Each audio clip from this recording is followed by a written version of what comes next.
So how about the top 5 or top 10 indigenous Liberian leaders? Okay, so for me, the top 5 that I would have, it would be, of course, at number 5, I'm gonna put Madam Suokoko, if that's how you pronounce her name, Suokoko, as number 5, because she was a chief, and she was militaristic. She stood by her kingdom. She believed in the sovereignty and independence of her chiefdom, and just the fact that she decided to abdicate her power, I think, is a huge thing that you can't deny, because the fact that this is going on during the scramble for Africa, and the fact that this is going on when Europeans are using every reason to overthrow the Liberian government. You have a situation where there was an uprising during the period of late in Arthur Barclay to Daniel E. Howard, where they were waving the Union Jack flag, and people, the crew, during the rebellion over the hut tax, and they were about to overthrow the Liberian government. So the fact that she was willing to concede to the Liberian people, and of course her being that sort of strong woman, is why I would put Madam Suokoko at number 5, and that's why there's a school named after her, because of what she done and her involvement in the country and her willingness to sacrifice. So that's why I would put Madam Suokoko at number 5. At number 4, I'm going to have Henry Too Wesley. I'm gonna have Henry Too Wesley. He's the first indigenous leader to be in a major position of power, and controversially, this happens during the same regime that was part of the 1930s crisis, although that is another thing for another day. Even that, people could say, is a hit squad for forced labor on Charles D.B. King, although he was very fraudulent. But Henry Too Wesley was the first vice president, the indigenous vice president. So the fact that he was able to make it to such a high place, I think, is important. And I also feel that some people are going to say, well, he's sort of tokenism because you have Charles D.B. King. No, I'm not going to say that, because Henry Too Wesley, in and of himself, was a great leader. He was educated, he had the opportunity, he had the chances, and despite all of that, he was not the one that was incriminated. It was Charles D.B. King that was forced to resign, and then later Yancey Allen. So I was going to put Henry Too Wesley because he was that first indigenous vice president, first indigenous leader to make it into the Liberian, basically be at the top of the food chain, president, vice president, secretary of state. He's in there. So I would put him at number 4. At number 3, I'm going to have King Sao Boso. I'm going to have King Sao Boso for a couple of reasons. He's very militaristic. He's strong. He's independent. When the Americos came in, he was a force to be reckoned with, and he still was a force to be reckoned with, although there are some things that he was doing when he was waging wars with other indigenous people. But he was the dominant force, and he was the dominant in the region. There's not, without a doubt, you can't dispute it. King Sao Boso was the force. He was making the power moves in that region. And I think King Sao Boso is also, he gets the name King Botswain in as an alternative name. So King Sao Boso to me is definitely the third one, simply because of his militarism, simply because he was one of the stronger indigenous nations at the time, and he was willing to come to some conclusions with the Americas. So that's why I would put King Sao Boso, also known as King Botswain, as being number 3.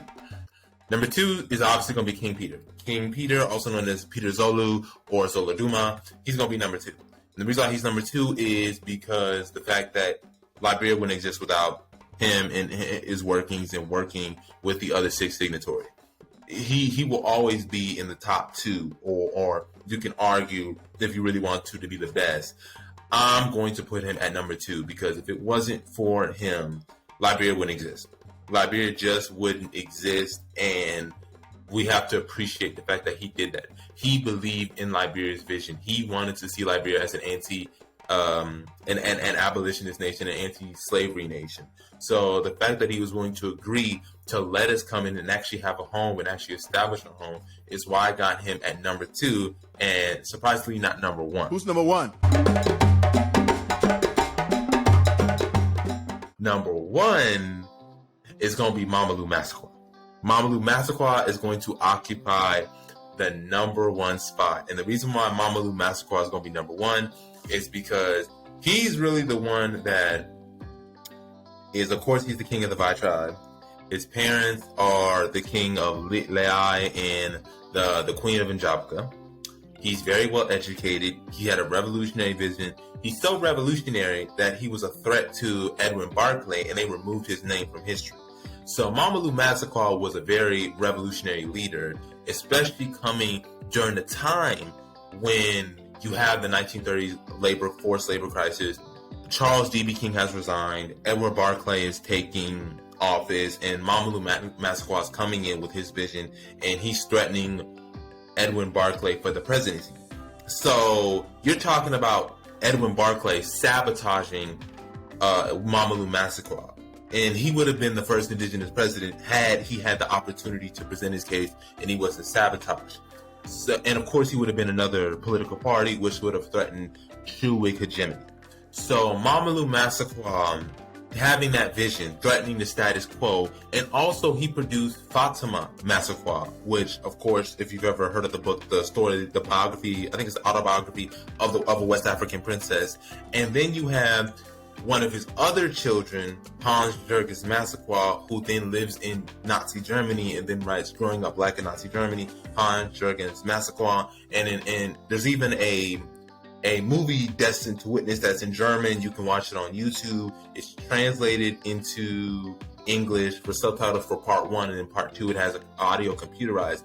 But that's one of his children who goes into prominence. And of course he was educated, and surprisingly he converts to Islam. He converts from Islam to Christianity. It wants to spread the word throughout Africa. So if you are somebody who is of Christian descent, similar to Joseph Jenkins Roberts, James Fix Payne, Alfred Francis Russell, that's who Mamalu Massaquoi is. So Mamalu Massaquoi to me is number 1 because although King Peter Zoladuma was the one who really created Liberia, and if it wasn't for him, Liberia wouldn't exist, it's the sheer fact that Mamalu Massaquoi was an international presence, and the fact that he was a threat to the status quo and was trying to basically pioneer what would have staved off everything else about Liberia. We can talk about how Liberia was created, but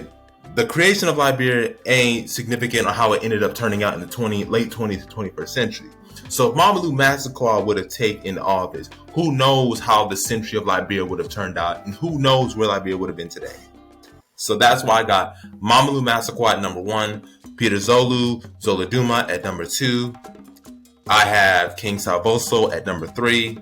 At number 4, I have Henry Too Wesley. And at number 5, I have Madam Suakoku as the top 5 indigenous leaders. Jabari, thanks again. Thank you so much, brother. Keep the faith. No problem. It's a great pleasure.